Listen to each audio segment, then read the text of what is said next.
Penonton Jubi TV, kita berjumpa kembali. Kali ini kita akan berbincang-bincang dengan salah satu wartawan olahraga senior di Papua, Domingus Mampioper. Perbincangan kita kali ini akan membahas mengenai Persipura yang saat ini berada di zona degradasi Liga 1 ya.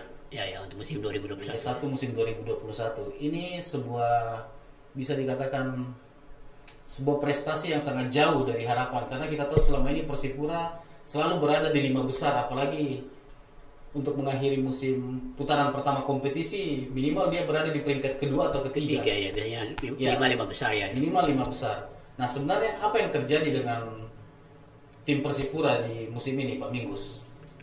Terima kasih Arjuna, dan selamat bagi para penonton Jubi TV dimanapun berada. Memang kita melihat bahwa prestasi Persipura untuk musim ini memang sangat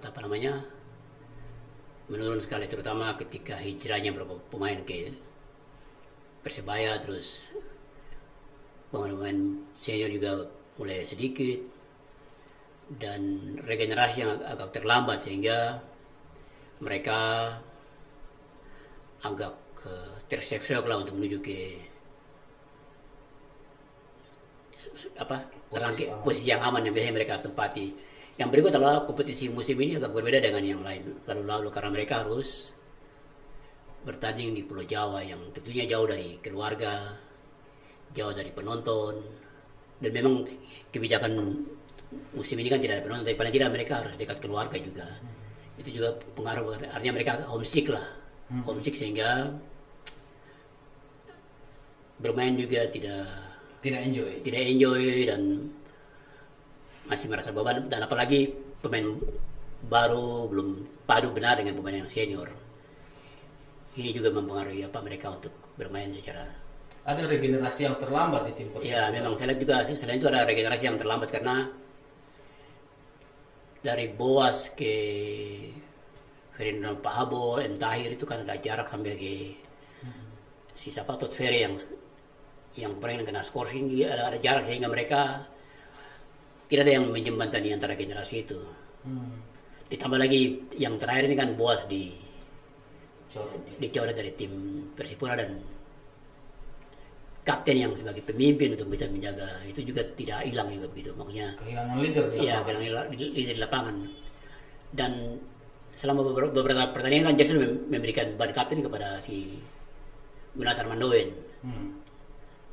Memang tidak ada masalah mau pemain muda, tapi kan seorang Gunnar Mandoen yang masih muda, dia bisa memimpin tim Persipura untuk memimpin pemain seperti Ricardo Salampesi misalnya, atau Ian Kabes. Meskipun Ian Kabes juga kadang-kadang menjadi kapten. Adanya regenerasi yang terlambat di Persipura, kemudian hengkangnya Boas Salosa yang selama ini jadi ikon Persipura, ini menjadi salah satu penyebab situasi Persipura seperti saat ini. Ditambah lagi dengan pertandingan yang dipusatkan di Pulau Jawa. Iya, terus berikut sehingga juga kurangnya dukungan moral dari penonton supporter. Iya. Yang berikut juga saya lihat lini mereka agak sedikit bawahnya lemah juga. Karena kalau kita dari hasil pertandingan macam gol kemasukan itu Persipura 25 gol ya. Terus gol untuk mencetak gol itu 12. Artinya bahwa lini belakang dan lini tengah sama-sama tidak bagus. Lini belakang banyak bobol. Terus striker mereka seperti tumpul gitu lah, tidak tajam lah. Berbeda dengan musim-musim 2009, itu kan bagaimana Boas, Yeremia, Alberto Gonçalves, mereka begitu tajam. Terus pindah lagi ke Titus Dunai sampai ke Ferdinand Pahabol itu masih cukup bagus lah. Terus lini tengah juga ada Sinamula, mau tidak putus gitu. Tapi pada musim ini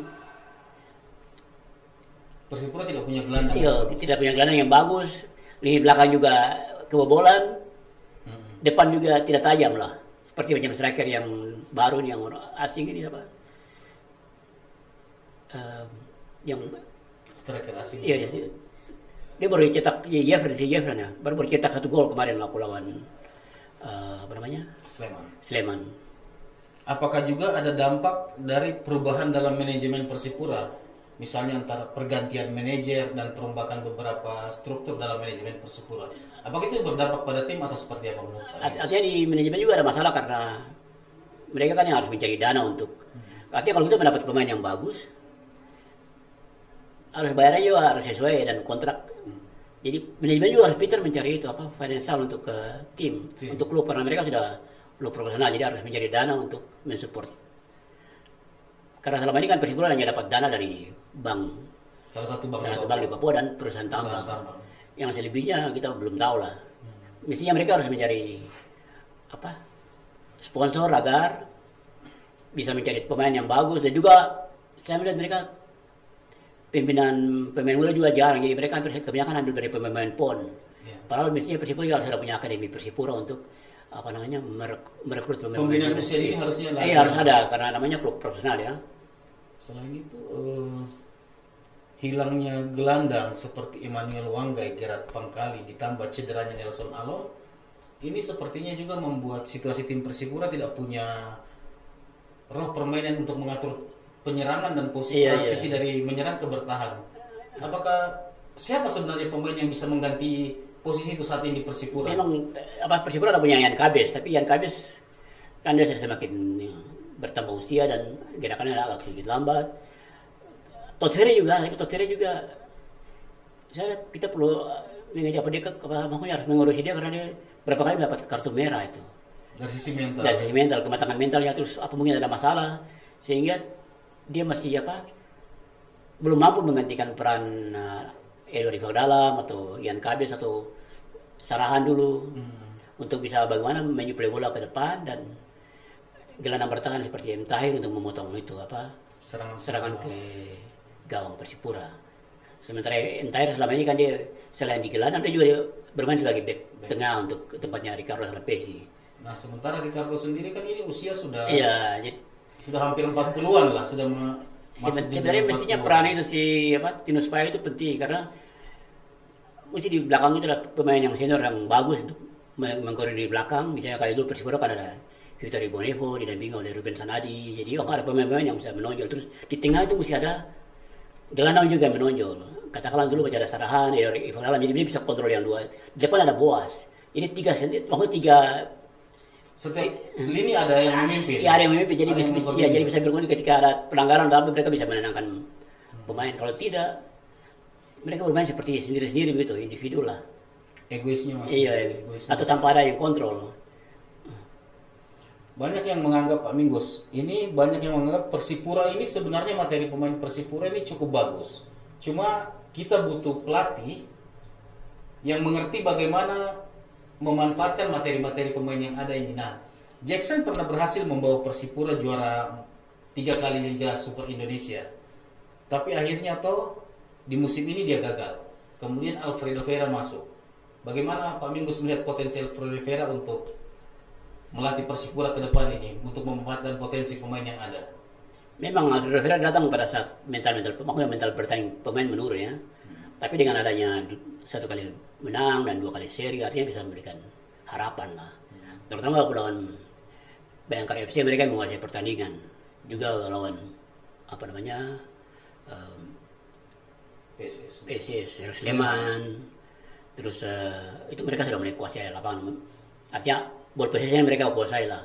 Tetapi yang perlu ke depan adalah bagaimana rasa percaya diri untuk berjuang agar terhindar dari jurang degradasi, karena posisi mereka sekarang pada saat ini di posisi ke-17 dengan 10 poin dan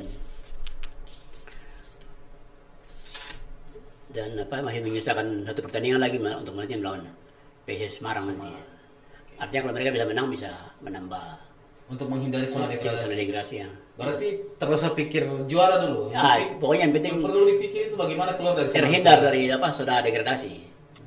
Oke, penonton Jubi TV, demikian perbincangan singkat kita dengan wartawan senior olahraga Pak Domingus Mampioper. Kita bertemu di perbincangan kita selanjutnya. Salam olahraga.